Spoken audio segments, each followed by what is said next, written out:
This is not a drone shot. In fact, the camera isn't even moving fast. This was filmed handheld at walking speed. So what's going on here? For starters, the original footage was filmed with the Insta360 1X2 connected to the end of a selfie stick. Then, walking through the middle of an open field, I filmed this shot with the camera out in front of me and just a few inches off the ground.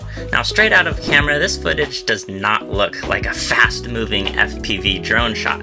There's not that sense of speed and motion blur happening. So this is where I get to have a bit of fun in the editing process. Opening this footage up in the free Insta360 PC editing software, I can reframe this footage looking in any direction, and by adding keyframes to the timeline, I'm able to make the camera appear as though it's panning back and forth a little bit. I also added a few degrees of rotation between each of the keyframes, trying my best to replicate that floating, rolling effect you get with a real FPV drone. And then, to make this look like it's moving really fast, I clicked on each of the keyframes and set the FOV, or field of view control, to 173. This is distorting the image and stretching it out, making it look like it's moving way faster than it really is. The problem with this is that it's distorting everything in equal amount, and it ends up looking like you're looking into a kaleidoscope.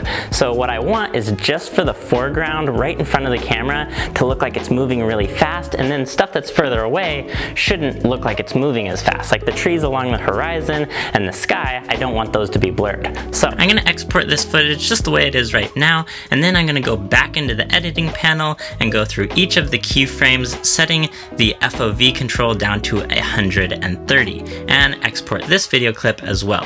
So we have one video that's distorted and one that's not. For the next step, I'm going to be using Final Cut Pro, but you're going to be able to do this on just about any other video editing software as well, so stick with me here. Importing both of these clips into Final Cut Pro, I placed both clips on top of each other and then used a draw mask to create a simple split screen effect, so that the distorted video that looks like it's moving really fast is on the bottom half and the non-distorted clip is on the top half.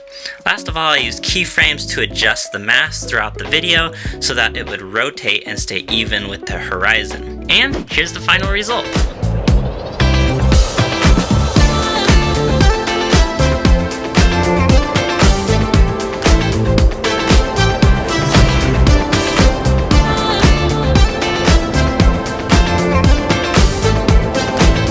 This took me a ton of experimenting and trial and error to figure out how to do this effect, so I'm pretty excited to be sharing it with you guys. If you enjoyed it, make sure to hit that subscribe button. If you want a Insta360 camera, links for that in the description below as well. There's so many cool things you can do with 360 cameras, so if you want to see what else these cameras are capable of, check out some more of my videos right up here, and I'll see you guys really soon in the next one.